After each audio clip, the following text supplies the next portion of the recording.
നേരത്തെ പറഞ്ഞ കാര്യം തന്നെയാണ്.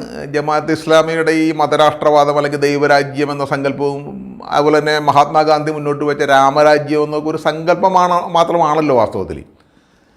ഇത് ഈ കമ്മ്യൂണിസ്റ്റുകൾ അല്ലെങ്കിൽ ഈ മാർക്സിസ്റ്റുകൾ മുന്നോട്ട് വെക്കുന്ന തൊഴിലാളി വർഗ സർവാധിപത്യം എന്നത് വാസ്തവത്തിൽ സങ്കല്പമല്ലല്ലോ, അത് പ്രയോഗത്തിൽ കൊണ്ടുവന്നുള്ളതാണ്. അപ്പോൾ ഈ പ്രയോഗത്തിൽ വന്നിട്ടുള്ള ഈ തൊഴിലാളി വർഗ സർവാധിപത്യവും ഇവരുടെ ഈ സങ്കല്പത്തിൽ മാത്രമുള്ള ഈ ദൈവരാജ്യവും തമ്മിൽ എങ്ങനെയാണ് താരതമ്യം ചെയ്യാൻ കഴിയുന്നത്?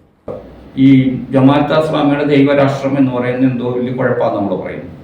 ഈ പറയുന്ന രാമരാജ്യം എന്ന് പറയുന്ന ഗാന്ധിയുടെ ഹിന്ദുക്കളുടെ ഇതല്ല കേട്ടോ, വെറുതെ പറയുന്നതാണ്. പലരും ഈ ടെലിവിഷൻ പറയുന്ന ഹിന്ദുക്കൾക്കൊരു രാമരാഷ്ട്രം ഉണ്ടെന്നുള്ള സങ്കല്പമില്ല, മറിച്ച് ഗാന്ധിയൻ സങ്കല്പമാണ് രാമരാജ്യം എന്ന് പറഞ്ഞൊരു സങ്കല്പം. ഈ രാമരാജ്യം വരിക എന്ന് പറഞ്ഞാൽ പ്രായോഗികമായിട്ട് നമ്മളൊന്ന് ആലോചിച്ച് എന്തൊക്കെ വേണ്ടി വരും. ഇവിടുത്തെ നഗരങ്ങൾ മുഴുവനും ഗ്രാമങ്ങളാവേണ്ടി വരും. അതേപോലെ തന്നെ ഇലക്ട്രിസിറ്റി മുതൽ ട്രെയിനിൻ്റെ അടക്കമുള്ള ഗതാഗത സൗകര്യങ്ങൾ നാട്ടുവഴികളിലേക്ക് പുറകോട്ട് പോകേണ്ടി വരും. ജോലികൾ എല്ലാവരുടെയും ജോലി കുലത്തൊഴിലാകേണ്ടി വരും. ഇങ്ങനെയൊക്കെയാണ് ഈ സങ്കല്പത്തിന്റെ അടിസ്ഥാനം.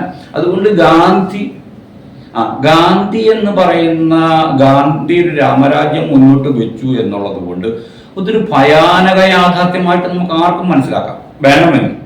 മറിച്ച് അതൊരു ആത്മീയമായിട്ടുള്ളതും വളരെ വിശ്വാസികൾക്ക് ബാധകമായിട്ടുള്ളതൊക്കെ ആയ കാര്യമായിട്ട്, വിശ്വാസികൾക്ക് മാത്രം ബാധകമായ കാര്യമായിട്ടും, മാത്രമല്ല അത് നിയമപരമായിട്ട് അവരുടെ ഭരണഘടനയിൽ തന്നെ നിയമപരമായി മാത്രമേ പ്രവർത്തിക്കാറുള്ളെന്നും അതാണ് അതിൻ്റെ നീതി എന്നും പറയുന്ന ഒരു സങ്കല്പത്തിനകത്താണ് അവർ പ്രവർത്തിക്കുന്നത്. അങ്ങനെ ആകുമ്പോൾ അവർക്ക് ദൈവരാഷ്ട്രം എന്ന് പറയുന്ന അല്ലെ ദൈവിക ഭരണം എന്നൊരു സങ്കല്പം വെക്കാനുള്ള അവകാശമുണ്ട്. അത് മനുഷ്യാവകാശത്തിനകത്ത് വരുന്നതും അവരുടെ വിശ്വാസ സ്വാതന്ത്ര്യത്തിനകത്ത് വരുന്നുള്ള എന്ന അഭിപ്രായമാണ് നമുക്കുള്ളത്. അതേപോലെ തന്നെ ഈ കുറ്റപ്പെടുത്തുന്നവരാരാണ്? വർഗരാഷ്ട്രീയം പറയുന്നത്. വർഗരാഷ്ട്രീയം എന്ന് പറഞ്ഞാൽ അർത്ഥം എന്താണ്? രാമരാജ്യം ഞാൻ പറഞ്ഞില്ല, രാമരാജ്യം നമുക്ക് ഉണ്ടാക്കണമെങ്കിൽ ആധുനികതയെ പുറന്തള്ളിയിട്ട് പുറകോട്ട് പോണ്ടി വരും. കോടിക്കണക്കിന് പേരെ കൊന്നാൽ മാത്രമാണ് പലതരത്തിലുള്ള വേറെ ജീവിതങ്ങൾ മാറ്റിപ്പണിതാൽ മാത്രമേ രാമരാജ്യം വരാൻ പറ്റുള്ളൂ. അത് അക്കാലത്ത് രാമരാജ്യം ഉന്നയിക്കുന്നവർക്കും അറിയായിരുന്നു. അതുകൊണ്ടാണ് ഗാന്ധിയെ അകത്ത് നിൽക്കുമ്പോൾ കോൺഗ്രസ്സുകാരോ ഒന്നും അദ്ദേഹത്തെ വലിയ എതിർക്കാതിരുന്നത്. കാരണം അദ്ദേഹം ഒരു സങ്കല്പമാണ് മുന്നോട്ട് വെച്ചിരുന്നെന്നും അതനുസരിച്ച് ചർക്കയൊക്കെ അവർ പ്രായോഗികമായിട്ട് ചില കാര്യങ്ങളൊക്കെ ചെയ്തു എന്നുള്ളതല്ലാതെ അതിനൊന്നും സാങ്കല്പികമായ അർത്ഥങ്ങൾ മാത്രമേ ഉള്ളൂ, ഒരു സൈദ്ധാന്തിക അർത്ഥങ്ങൾ മാത്രമേ ഉള്ളൂ, അല്ലാതെ പ്രായോഗിക തലങ്ങളില്ല. പക്ഷെ പ്രായോഗികമായിട്ട് നമ്മൾ നോക്കുമ്പോഴെന്താണ് വർഗസങ്കല്പം. വർഗസമരത്തിലൂടെ ഒരു വർഗത്തെ വേറൊരു വർഗം അട്ടിമറിച്ച് അധികാരത്തിൽ വരികയും വർഗരഹിത സമൂഹം ഉണ്ടാക്കണമെങ്കിൽ വർഗങ്ങൾ ഇല്ലായ്മ ചെയ്തുകൊണ്ട് ഒരു ഒറ്റ സമൂഹം ഉണ്ടാകുകയും ചെയ്തുകൊണ്ട് കോടാനുകൂടി പേരെയാണ് ഈ കുറ്റപ്പെടുത്തുന്നവർ കൊല ചെയ്തിട്ടുള്ളത്. അതാണ് നമ്മൾ നോക്കട്ടെ. ലോകത്തിൽ എവിടെ ചെന്നാലും യൂറോപ്യൻ രാജ്യങ്ങളിൽ നമ്മൾ ചെന്ന് കഴിഞ്ഞാൽ നാസി കൂട്ടക്കൊലകൾക്ക് തുല്യമായ രീതിയിൽ കൂട്ടക്കൊലകൾ ഈ യൂറോപ്യൻ രാജ്യങ്ങളിൽ കമ്മ്യൂണിസ്റ്റ് ഭരണത്തിൽ നടന്നിട്ടുണ്ട്. അവിടെയൊക്കെ ഇപ്പോൾ ഹംഗറിയിലോ ജർമ്മനിയിലോ ഒക്കെ ചെന്ന് കഴിഞ്ഞാൽ അവിടെയൊക്കെ ടെറർ മ്യൂസിയങ്ങളുണ്ട്. ഇവർ കൂട്ടക്കൊല നടത്തിയിട്ടുള്ള വമ്പിച്ച രീതിയിൽ നാസികൾ എത്ര അക്രമം നടത്തിയിട്ടുണ്ടോ അവർ തന്നെ കമ്മ്യൂണിസ്റ്റുകൾ നടത്തിയ മ്യൂസിയങ്ങളുണ്ട്. അവർ നടത്തിയ വംശഹത്യകളുടെ റെക്കോർഡുകളോടുകൂടി മ്യൂസിയങ്ങൾ നിലനിൽക്കുന്നുണ്ട്. അതുപോലെ വലിയ കംബോഡിയയിൽ ചെന്നാലും ഇതൊക്കെ അവർ നടത്തിയിട്ടുള്ള വലിയ കൂട്ടക്കൊലകളുടെ ദൃശ്യങ്ങളും മ്യൂസിയങ്ങളൊക്കെ നിലനിൽക്കുന്നുണ്ട്. അങ്ങനെ ആധുനിക കാലത്ത് ഏറ്റവും വലിയ രീതിയിൽ കൂട്ടക്കൊല നടത്തുകയും ഏറ്റവും വലിയ ഐതിഹ്യമായ സിദ്ധാന്തമുണ്ട് പറയുകയും ചെയ്തവരാണ്. ഇതൊന്നുമില്ലാതെ ഇർക്കാലുകളൊന്നുമില്ലാതെ ജമാഅത്തെ ഇസ്ലാമി എന്ന് പറയുന്ന സംഘടനയുടെ പേര് ഇപ്പം നമുക്കറിയാം. വംശഹത്യാ പഠനങ്ങളുണ്ട്, ലോകത്തിൽ ഒരുപാടുണ്ട്. ഈ വംശഹത്യ നടത്തിയ പ്രസ്ഥാനങ്ങളുടെ പേരുകളിൽ ജമാഅത്തെ ഇസ്ലാമി എന്നുള്ള പേരില്ല. അതേപോലെ തന്നെ ലോകത്തിലെ തീവ്രവാദ അല്ലെങ്കിൽ ഈ പറയുന്ന നിയമവിരുദ്ധ പ്രവർത്തനങ്ങൾ നടത്തിയതും ഇങ്ങനെ ടെറർ അഴിച്ചുവിട്ട പ്രസ്ഥാനങ്ങളിലൊന്നും ഈ സംഘടനയോ മൗദൂദിയുടെ പേരില്ല. മാത്രമല്ല അവര് പോലും അവരുടെ സെക്കുലർ അവരുടെ ഈ ദൈവികശാസ്ത്ര പ്രബോധനം പോലുള്ള മാസികകളിലല്ലാതെ എനിക്കറിയാം 35 വർഷമായിട്ട് ഉണ്ടായ കാലം മുതൽ മാധ്യമം ഉണ്ടായ കാലം മുതൽ വായിക്കുന്ന ഒരാളാണ്. മാധ്യമം വീക്കിലി തുടങ്ങിയപ്പോൾ മുതൽ വായിക്കുന്ന ആളാണ്. അതുപോലെ തന്നെ ഏറെക്കുറെ ഇത് കാണുന്ന ഒരാളാണ് ഈ മീഡിയ. പക്ഷെ ഇതിലൊന്നും മൗദൂദി എന്നുള്ളൊരു വാക്ക് പോലും അവരുന്നയിക്കാറില്ല. അവരുന്നയിക്കാറുള്ളത് അവരുടെ പ്രചാരണപരമായിട്ട് അവരുടെ IPH എന്ന് പറഞ്ഞ ഒരു ഒരു ബുക്ക് സ്റ്റാളിലും ഒരു പ്രബോധനം പോലുള്ള മാസികകളിലും ഒക്കെ മാത്രമാണ് മൗലിയെ പറ്റിയുള്ള റെക്കോർഡുകൾ വരാറുള്ളത്. അതിനർത്ഥം തന്നെ അവരുടെ വിശ്വാസ സ്വാതന്ത്ര്യവുമായിട്ട് ബന്ധപ്പെട്ട ഒരു വിഷയത്തെ ടെററാക്കി മാറ്റുകയാണ്. ഇടതുപക്ഷം ഈ മതരാഷ്ട്രവാദത്തെ കടുത്ത വിമർശനത്തിന് വിധേയമാക്കിക്കൊണ്ടിരിക്കുകയാണല്ലോ. വാസ്തവത്തിൽ ഈ മാർക്സിസ്റ്റുകൾ മുന്നോട്ട് വെക്കുന്നത് ഒരു തരത്തിലുള്ള ശാസ്ത്രീയ വംശീയവാദമല്ലേ? എൻ്റെ അഭിപ്രായത്തിൽ ഇസ്ലാമോഫോബിയ തന്നെയാണ് എന്ന് പറയുമ്പോൾ തന്നെ വളരെ കൂടിയ അളവിലുള്ള ഒരു ശാസ്ത്രീയ വംശവാദം കൂടിയായിട്ട് ശാസ്ത്രീയ വംശവാദത്തിന് കാരണം അന്ന് ഞാൻ പറയാൻ കാരണം അതിനും കൂടെ ബലം നമ്മൾ കാണുന്നതിന് കാരണം പുരോഗമനം എന്ന് പറയുന്നതിൽ നമ്മൾ കാണുന്ന ഒരു ഹിംസയാണ്. പുരോഗമനത്തിൻ്റെ പേരിൽ ഹിംസ നടത്തുവാണെങ്കിൽ ആ ഹിംസ സാങ്ഷൻ ഉണ്ടാവും. അക്രമം നടത്തുവാണെങ്കിൽ സാങ്ഷൻ ഉണ്ടാവും. അതാണ് അതിൻ്റെ ഫിലോസഫി. അതുകൊണ്ടാണ് ഇപ്പം കോടിക്കണക്കിന് കറുത്തവരെ കൊന്നിട്ടുണ്ട്. കോടാനുകോടി കറുത്തവരെയും റെഡ് ഇന്ത്യൻസിനെയും കൊന്നിട്ടാണ് ഈ അധിനിവേശ ഭരണവ്യവസ്ഥ പോലുള്ള നിലവിൽ വന്നത്. ഇവിടെയുള്ള ജാതി വ്യവസ്ഥ നിലനിൽക്കുന്ന കോടാനുകോടി പേരുടെ മേലുള്ള അതിക്രമം മൂലമാണ്, അല്ലെങ്കിൽ അവരുടെ അധ്വാനം ചൂഴ്ന്നെടുത്തിട്ടാണ്. അതുപോലെ കൊളോണിയൽ അക്രമം എന്ന് പറയുന്നത് വലിയ തദ്ദേശീയ ജനതയുടെ കൊലപാതകങ്ങളൊക്കെ കൂടിക്കലർന്ന വലിയൊരു അതിക്രമ പ്രവർത്തനമാണ്. പക്ഷേ ഇതൊക്കെ എന്തുകൊണ്ടാണെന്നാണ് പറയുന്നത്? അത് പുരോഗമനത്തിന് വേണ്ടിയാണെന്നാണ് പറയുന്നത്, അല്ലെ സംസ്കാരത്തിന് വേണ്ടിയാണെന്ന് പറയുന്നത്. അപ്പം കറുത്തവർ എന്ന് ദലിതർ എന്ന് പറഞ്ഞാൽ സംസ്കാരമില്ലാത്തവർ, പുറത്ത് നിൽക്കുന്നവർ, ചരിത്രത്തിന് പുറത്തേക്കുന്നു, ചരിത്രമില്ലാത്തവർ, ഇവർക്ക് മാത്രം ചരിത്രം. അതുപോലെ തന്നെ വെള്ളക്കാർക്ക് മാത്രം ചരിത്രം, വെള്ളക്കാരല്ലാത്തവർക്ക് ചരിത്രമില്ല, സംസ്കാരമില്ല. അങ്ങനെയുള്ളവരെ വിമോചിപ്പിക്കുന്ന ഒരു ദൗത്യമായിട്ട് അതിക്രമത്തെ ഡിഫൈൻ ചെയ്യുകയും അതിക്രമത്തെ മുന്നോട്ട് കൊണ്ടുപോവുകയും ചെയ്യുന്നു. പുരോഗമനത്തിൻ്റെ ഒരു വലിയ ഒരു മുന്നേറ്റത്തിന് വേണ്ടി ചെയ്യുന്ന ഹിംസകൾ, പുരോഗമനത്തിൻ്റെ പ്രയാണത്തിന് വേണ്ടി വെള്ളക്കാരല്ലെങ്കിൽ അധിനിവേശകർ നടത്തിയ ഹിംസകൾ സംസ്കാരത്തിൻ്റെ രൂപമാണെന്ന് പറയുന്നൊരു വ്യവഹാരം പുരോഗമനം പണ്ട് മുതലേ കൽപ്പിച്ചിട്ടുണ്ട്. അതുകൊണ്ടാണ് അവർ പറയുന്നതായിരിക്കണം പറയേണ്ടത്.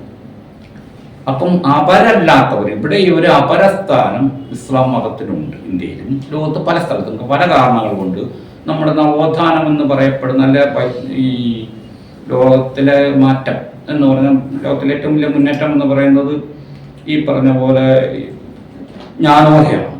ലോകത്തിലെ ഏറ്റവും വലിയ ജ്ഞാനോദയം എന്ന് പറയുന്ന പ്രക്രിയ നടക്കുന്ന കാലഘട്ടത്തിൽ അതിൽ പലപ്പോഴും ജ്ഞാനോദയത്തിൻ്റെ യുക്തികൾക്ക് മെരുങ്ങാതിരുന്ന ഒരു വിശ്വാസമാണ് ഇസ്ലാം. അത് പലപ്പോഴും അതിൻ്റെ തന്നെ വിശ്വാസ അടിസ്ഥാനമുള്ള, അതുകൊണ്ട് തന്നെ ഈ ക്രിസ്ത്യാനിറ്റിയും വഴങ്ങിയതുപോലെ, അല്ലെങ്കിൽ ക്രിസ്ത്യാനിറ്റി പാർശ്വികമായ പോലെ മുസ്ലിം പാർശ്വികമാകാത്ത നിലനിന്ന ഒരു മതമാണത്. അതിൻ്റെതായ സവിശേഷതയാണ്. ഇങ്ങനെയുള്ള ഒരു മതത്തെ ഒരു ശത്രുവായി കാണുക എന്ന് പറയുന്നത് നമ്മുടെ ഒരു പുരോഗമനത്തിൻ്റെ, യൂറോപ്യൻ പുരോഗമനം പോലെ തന്നെ ഇതിനകത്തുള്ള ഒരു കാഴ്ചയാണ്. അതുപോലെ തന്നെ ഇന്ത്യയിലെ പുരോഗമന സമൂഹം എന്ന് പറയുന്നത് പലപ്പോഴും മുസ്ലിം അപരത്വത്തെ മുന്നോട്ട് വെച്ചുകൊണ്ടാണ്. അതായത് ന്യൂനപക്ഷങ്ങളെ പറ്റിയുള്ള അവകാശങ്ങളെപ്പറ്റി ഇന്ത്യയിലെ ഭരണകൂടങ്ങൾക്കോ ഇന്ത്യയിലെ ഗവൺമെന്റുകൾക്കോ ഒന്നും ദേശീയ പ്രസ്ഥാന കാലത്ത് വലിയ സങ്കല്പങ്ങളൊന്നുമില്ലായിരുന്നു. അവർ ചോദിച്ച ചില ചോദ്യങ്ങൾ പിന്നീട് ഡോക്ടർ അംബേദ്കർ പോലുള്ളവർ ഉണ്ടായിരുന്നത് കൊണ്ടാണ് ഇത് വികസിതമായിട്ട് ഭരണഘടനയിൽ ഭാഗികമായിട്ടെങ്കിലും കൊണ്ടുവന്നത്. അങ്ങനെ പുരോഗമനത്തിന് താഴെ നിർത്തിയായിരിക്കുന്ന, പുരോഗമനത്തിന് വിഘാതമായി നിൽക്കുന്ന ഒരു വിഭാഗമാണ് മുസ്ലിങ്ങൾ എന്നുള്ളൊരു സങ്കല്പം ഇന്ത്യയിൽ മൊത്തം കേരളം എന്ന് പറയുന്ന ഒരു പുരോഗമന സമൂഹവും ഇടതുപക്ഷം പുരോഗമന പ്രസ്ഥാനമായതുകൊണ്ട് തന്നെ അവർ മുസ്ലിങ്ങളോട് ബന്ധപ്പെടുന്നു, ലോഹ്യപ്പെടുന്നു, അവരെ ഉൾക്കൊള്ളുന്നു എന്ന് പറയുമ്പോൾ തന്നെ അടിസ്ഥാനപരമായിട്ട് അവരുടെ തിയറിയുടെ അകത്ത് ഇവർ കൾച്ചറില്ലാത്തവരായിട്ടാണ് നിൽക്കുന്നത്. അതുകൊണ്ട് തന്നെ അവരെന്ത് ചെയ്യും? ഒരു നല്ല മുസ്ലിമിനെയും ചീത്ത മുസ്ലിമിനെയും ഉണ്ടാക്കുന്നു, അല്ലെങ്കിൽ തീവ്രവാദ മുസ്ലിമിനെ ഉണ്ടാക്കുന്നു, സിവിൽ മുസ്ലിമിനെ ഉണ്ടാക്കുന്നു. അതുപോലെ തന്നെ മത സ്വഭാവമുള്ള മുസ്ലിമിനുണ്ട്, മതേതര മുസ്ലിമിൻ എന്നൊക്കെ പറയുന്ന കുറേയേറെ ഡിവിഷൻ ഉണ്ടാക്കിക്കൊണ്ട് ആ ഡിവിഷനകത്ത് ഇവർക്ക് അനുകൂലികളായ ഒരു വിഭാഗത്തെ അത് ഭിന്നിപ്പിക്കാൻ, അങ്ങനെയാണ് അവർ വർഷങ്ങളായിട്ട് കടന്നു പോയത്. ഹിന്ദുത്വ രാഷ്ട്രീയത്തിനെതിരെ ദളിത് ബഹുജൻ സമൂഹത്തിൽ നിന്ന് വളരെ ശക്തമായ പ്രതിഷേധങ്ങൾ നാളുകളായിട്ട് തന്നെ ഇന്ത്യയിലുണ്ട്. മാത്രമല്ല മുസ്ലിം സമൂഹത്തിനകത്ത് നിന്ന് ഹിന്ദുത്വ രാഷ്ട്രീയത്തിനെതിരെ സമീപകാലത്ത് വളരെ ശക്തമായ സ്വത്വവാദ പ്രസ്ഥാനങ്ങൾ തന്നെ രൂപം കൊണ്ടിട്ടുണ്ട്. ഈ സന്ദർഭത്തിൽ മുസ്ലിം സ്വത്വവാദ രാഷ്ട്രീയ പ്രസ്ഥാനങ്ങളെല്ലാം ഇങ്ങനെ ഭീകരവൽക്കരിക്കുന്നത് ആർക്കാണ് ഗുണം ചെയ്യുക? ശരിക്കും അത് ഹിന്ദുത്വ രാഷ്ട്രീയത്തിനല്ലേ ഗുണം ചെയ്യുക? ഇന്ത്യയിൽ ഈ ഹിന്ദുത്വ ഭരണകൂടം ഏറെക്കുറെ 10 വർഷം തികയാൻ പോകുന്ന കാലഘട്ടത്തിൽ 11ാമത്തെ വർഷമാണ് കടന്നു പോകുന്നത്. ഈ സമയത്ത് ഇന്ത്യയിൽ മുസ്ലിങ്ങൾക്കിടയിൽ ഒരുപാട് മാറ്റങ്ങൾ വന്നിട്ടുണ്ട്. ഒന്ന്, പല സ്ഥലത്തും അവർ ഹിന്ദു വിരുദ്ധമായ അവരുടെ ഏറെക്കുറെ ഐക്യം വളരെ വിഭജിച്ച് നിന്നിരുന്ന, ഇന്ത്യയിലെ ഓരോ സ്റ്റേറ്റിലും വിഭജിച്ച് നിന്നിരുന്ന മുസ്ലിം സമുദായത്തിനകത്ത് ഒരു ഏകീകരണം നിലനിൽക്കുന്നുണ്ട്. ഹിന്ദുത്വ വിരുദ്ധമായ ഒരു ഏകീകരണം നടക്കുന്നുണ്ട് കഴിഞ്ഞ കാലത്തെക്കാളും കൂടുതലായിട്ട്. അപ്പം പിന്നാക്കക്കാരും ദലിതരും നേരത്തെ മുതൽ തന്നെ ഹിന്ദുത്വ വിരുദ്ധ സ്വഭാവമുള്ളവരാണെങ്കിൽ ഇക്കാലത്ത് ഹിന്ദുത്വ വിരുദ്ധ സ്വഭാവം മുസ്ലിങ്ങളിലേക്കും കൂടെ പകർന്നിട്ടുണ്ട്.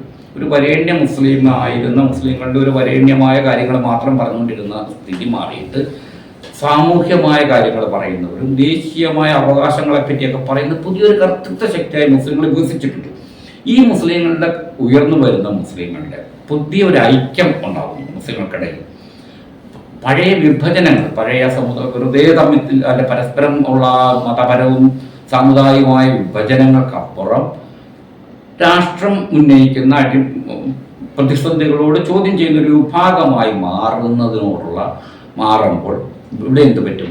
ഇവിടെയുള്ള സവർണ മധ്യവർഗത്തിൻ്റെ നേതൃസ്ഥാനം നഷ്ടപ്പെടുന്നു. അതാണ് പ്രശ്നങ്ങൾ. അത് ദലിതരിൽ ഉണ്ടായിരുന്ന സമയത്ത് ഇത് തന്നെയായിരുന്നു. ദലിതരുടെ മുന്നേറ്റങ്ങൾ ഉണ്ടായ ഘട്ടത്തിൽ 1970 മുതലാണ് ഇന്ത്യയിലെ ദലിത് പ്രസ്ഥാനങ്ങൾ രൂപപ്പെടുകയും പിന്നാക്ക പ്രസ്ഥാനങ്ങൾ രൂപപ്പെടുകയും ഇതേ ശക്തികൾ, ഇതേ പുരോഗമനവാദികൾ പറഞ്ഞത് ഹിന്ദുത്വവാദികൾ മാത്രമല്ല എതിർത്തത്. നമ്മൾ പുരോഗമനവാദികൾ തന്നെ പറയണം.